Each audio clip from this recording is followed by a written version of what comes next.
Basketball has its sixth man, the unsung hero who comes off the bench to help his team to victory. Football has its 12th man, an unseen but powerful energy that urges the home team forward. Now, Christianity has its 13th apostle, a faithful witness to the love, mercy, and truth of Jesus Christ. How about you? Will you be the 13th apostle? So often we are so focused on life, we avoid death, talking about death. This weekend in Philadelphia, otherwise known as the city of brotherly love, we focused on life. Welcome back, ladies and gentlemen, to another episode of the 13th Apostle, where we explore the good, the beautiful, and the true of the Catholic faith and the Catholic Church.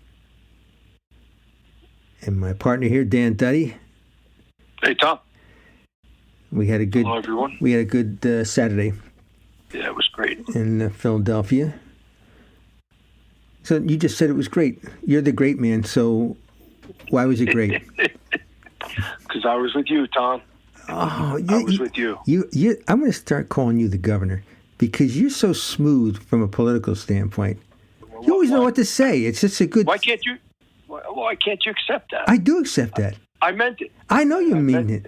And it's just so beautiful that I would vote for you. Seriously. I'm not running for anything. You're always running for something. No. Maybe sometimes running from something, but... Yeah, I'm much more likely I'm running from something than for something. Yeah. So why was it, besides being with yours truly, why did you think it was great? You know, it was besides, well, there are many reasons. Go ahead. Well, I love Saturday mornings to begin with. I love getting up bright and early and getting a hot cup of coffee. I've got a new truck now, scooped up my very good friend. Hold on. A long ride. Hold on. You say you like to get up early. You like to get up early. You want to mention anything on the air about our discussion about what time to get up and get going? What do you mean? What time to get up and get going? You are a very early morning guy, and I'm not. True. My early morning is after midnight. Yours is, I don't know, 5:30, 6:30. Yeah. I know you wanted to get going early. You threw out a time. Oh, that's true. I threw out a time to you, and you weren't able to get up that early, so you kicked it back an hour and a half. Now, maybe I didn't have such a good time Saturday night. So now that we're reminded me. 6 o'clock. I forgot how many times I rolled my eyes that morning on my way out of the house. 6 o'clock. Come on, give me a break, will you? That's too early. Oh gosh, but anyway. Gotta pull up the bootstraps, buckle up, man. Yeah. So Philadelphia. Yeah. I'm not a big fan of the city of Philadelphia. I mean, going in, I wasn't, but as I was there, I especially because of the crowd that was at the March for Life, I found that there was quite a how would you say this, a Catholic unity there, and a lot of people knowing each other, and there was genuinely a warmth. The city of brotherly love.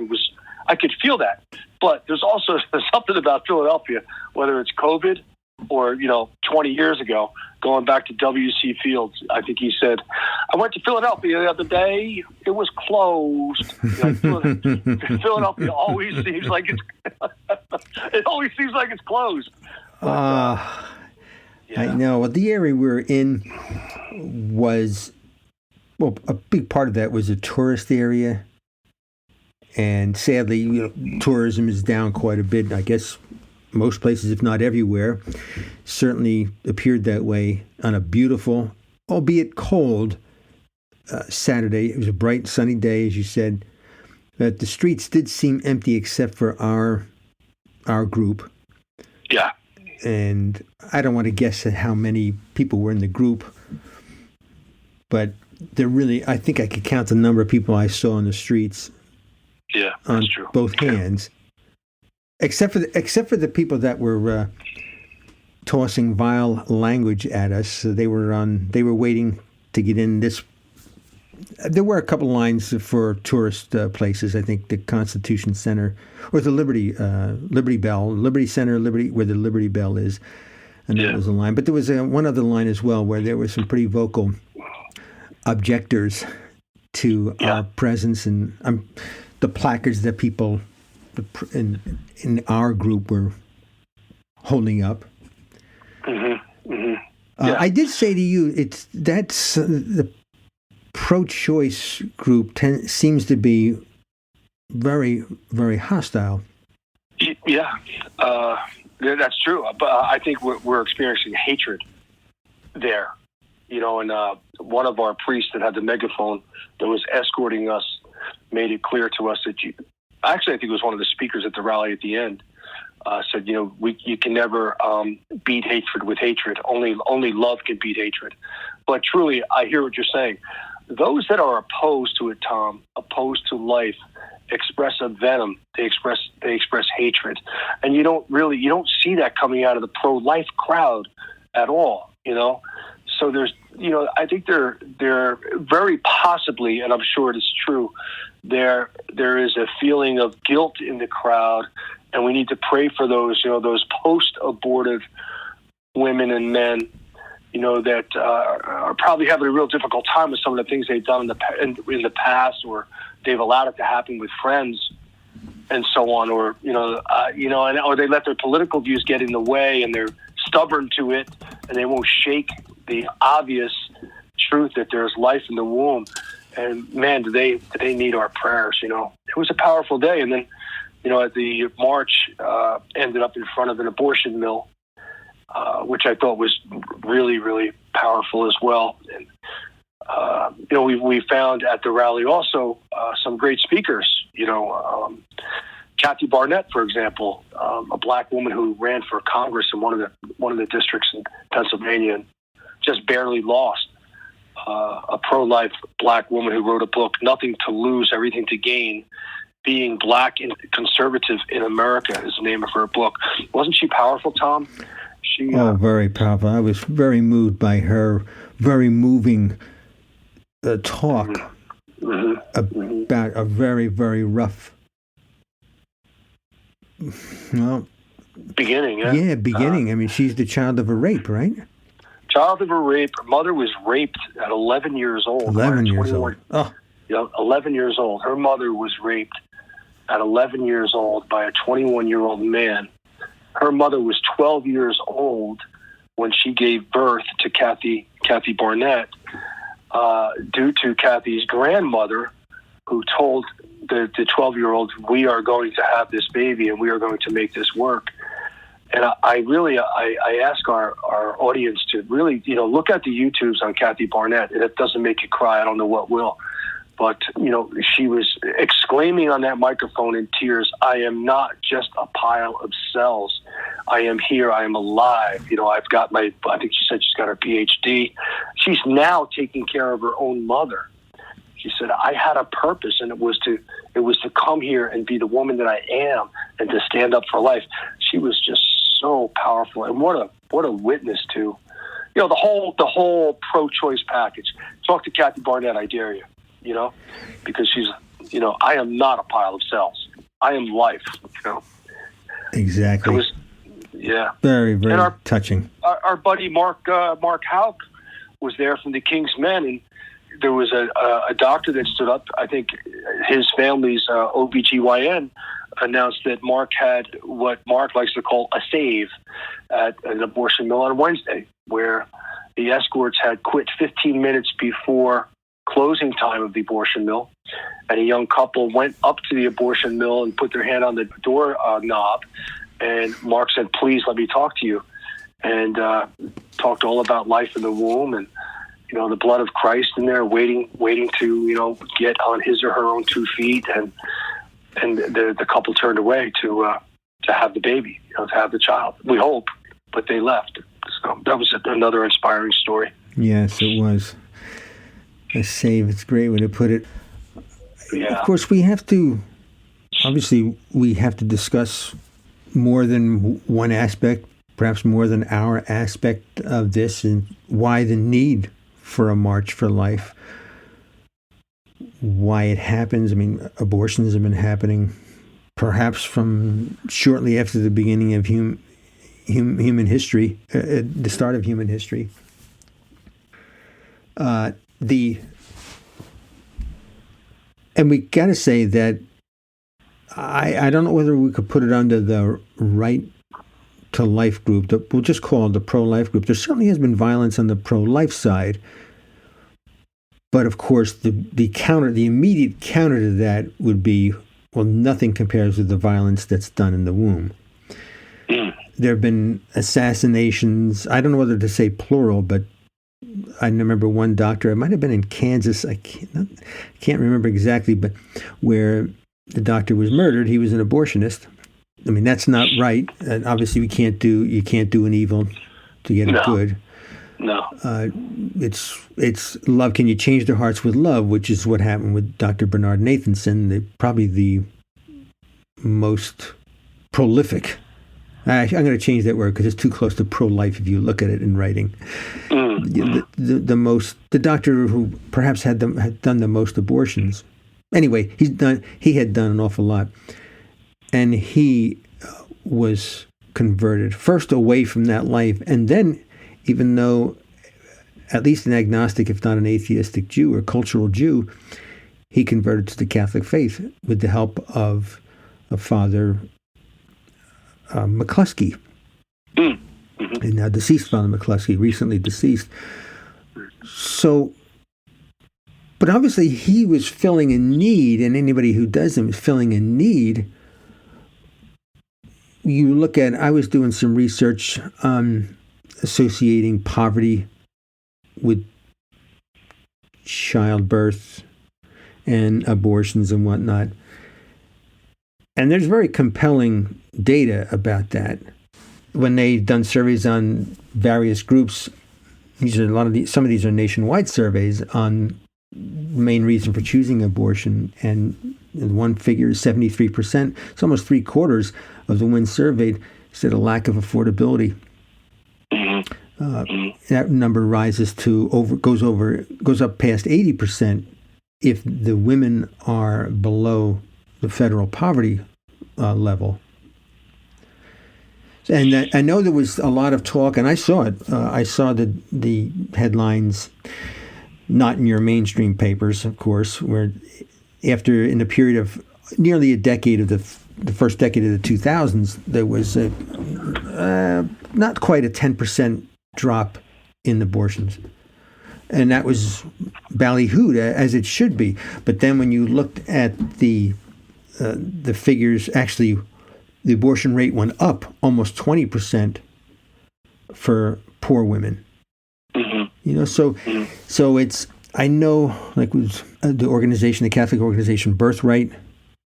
Right. You and I've talked about that. I told you that I enjoy giving to them, to the mothers, to the children. Well, it's the both. Depending on what you give them, you're either giving something to the mother, or you're giving something to the child, or the children, or both. Whether it's outfits, whatever you're giving.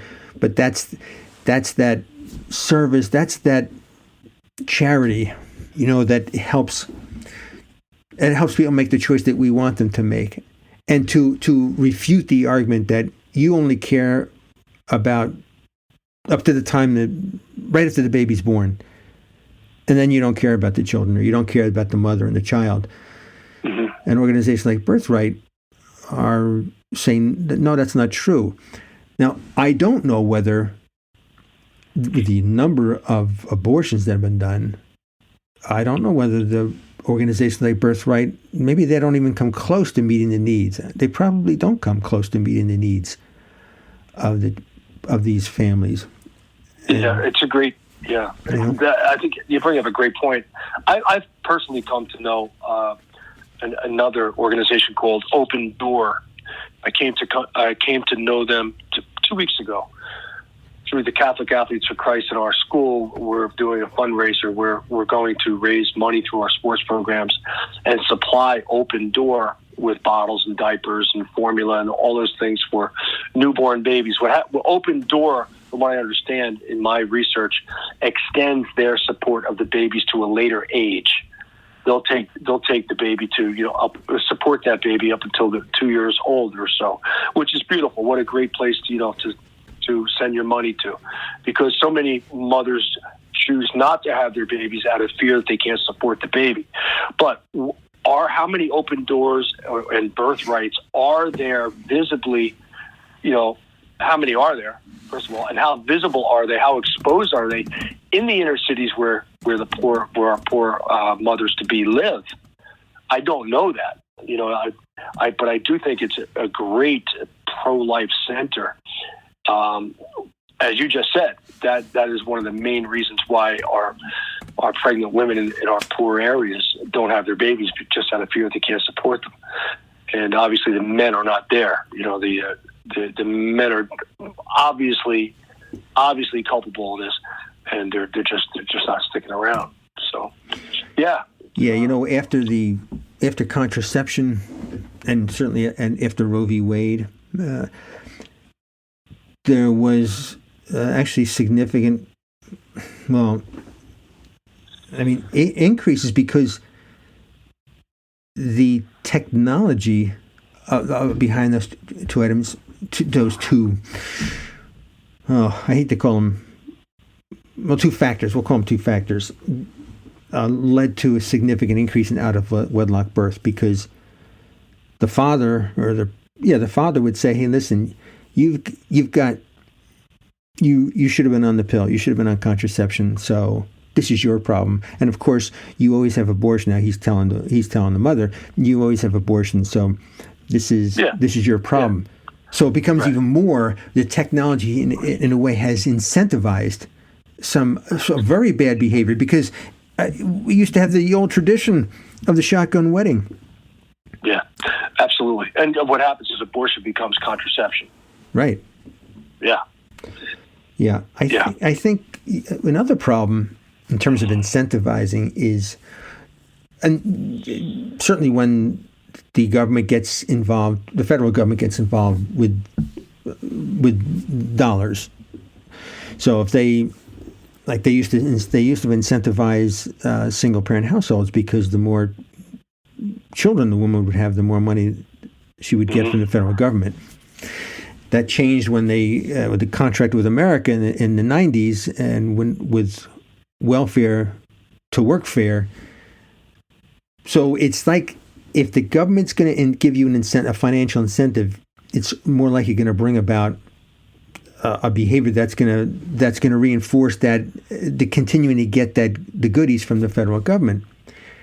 And so I think with, if the women who are on Medicaid,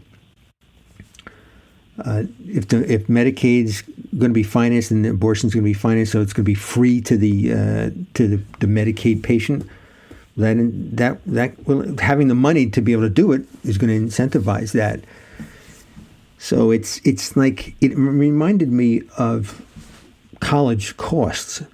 Once the government got involved with financing student loans, the colleges knew they were going to get paid. They were going to get paid by the federal government, aka the taxpayer. So then they proceeded to lay on all the thick programs that had nothing to do with getting an education. Yeah. Social engineering, and we have to say, to a certain extent, in a lot of the not top 25 schools where sports programs were built up. So all these things dramatically raised the cost of college, but colleges knew that the students could take out loans and the colleges were going to get paid. Doesn't matter whether there's more than $1 trillion in debt for student loans for families. So the point is that something similar happened when the government incentivized abortion, by the laws. And I don't know. Tell me, what was your thinking? I don't know whether you remember this part of the presentation on Saturday in Philadelphia, to make abortion, to do away with abortion. Well, I don't understand. Is that a goal that we can never attain? And but it's a goal worth shooting for? Oh, how could I not say that it's not a goal? I know it's a goal worth shooting. I know you believe that. Yeah. Do I think that it could ever be attained? Is that your question? Yes. Well, I think we can definitely reach a point where it becomes illegal, but I don't think that's going to stop it. I think it'll stop some or most of it, but there's, especially when things have been established, there'll be basement illegal behind-the-scenes doctors that will continue to do it. But I surely would like to believe that it'll become illegal someday. But if I really sat back and thought about it, I mean, here we are with a so-called Catholic president. Will we ever come closer than this? With a so-called Catholic president to making it become illegal. I mean, we have a guy that calls himself Catholic, and he's pro-abortion. So right. And the more I talk about it, Tom, the more desperate I get. I'm an optimist. You like to joke about that, and I am. It's going to be a real tough battle. Will I see it in my life? Probably not. But England, Scotland was freed from England after William Wallace died. So we gotta fight the fight. We have to have our kids to fight the fight, and they have to come to a true understanding of the sanctity of life and understand that. I read a great quote. A scientist finds a living cell on a distant planet. When that happens, they exclaim that they have found life in the universe, elsewhere in the universe. So why isn't a single living cell in the womb of a pregnant woman not considered life? I mean, we're talking about That's because they have to carry that cell as it grows into multiple cells for 9 months, go through all the challenges associated with that, and then have to fund that cluster of cells for the next 18 years. Because we're getting down and dirty, and we have to be courageous to be able to respond to. But why don't they just come forward and put it that way and instead of claiming that it is not life? Well, here's, I think, an analogy to somewhat answer that. When in so often in our culture, we read in the media when somebody in the entertainment business, for example, when the woman wants the child and wants to show it off, it's a baby in her belly. Mm-hmm. Well, it's not a baby. It's not called a baby when they don't want the child. So yeah. I have to also say, the contrast, I'm not sure how many people were aware of this, the contrast that here we are in Philadelphia, city of brotherly love. But that's also the city of maybe the most notorious or one of the most notorious abortion doctors in history, that Kermit Gosnell, who his office was nicknamed the House of Horrors. Wow. What they found. I guess that was, I don't know, it was about 8 to 10 years ago.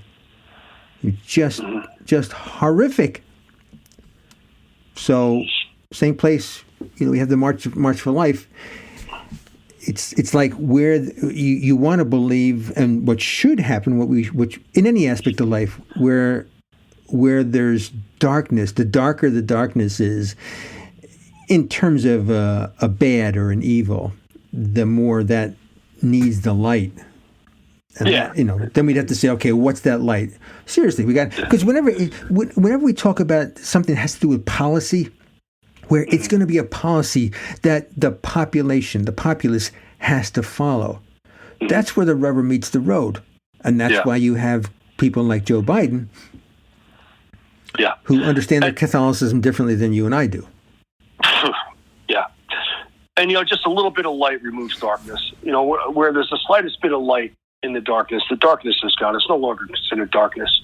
It might be a faint light, but, it's just we got to keep light in the light. And, our priests that were there Saturday at the March for Life in Philadelphia, they were very, very much inspired by that crowd. That was the first time I was there. I've gone to the March for Life in D.C. multiple times. And there's no comparison to the size of the crowd.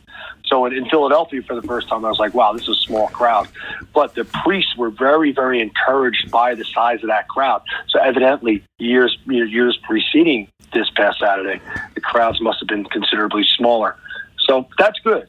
That's good. That means relative to Philadelphia, things are looking better.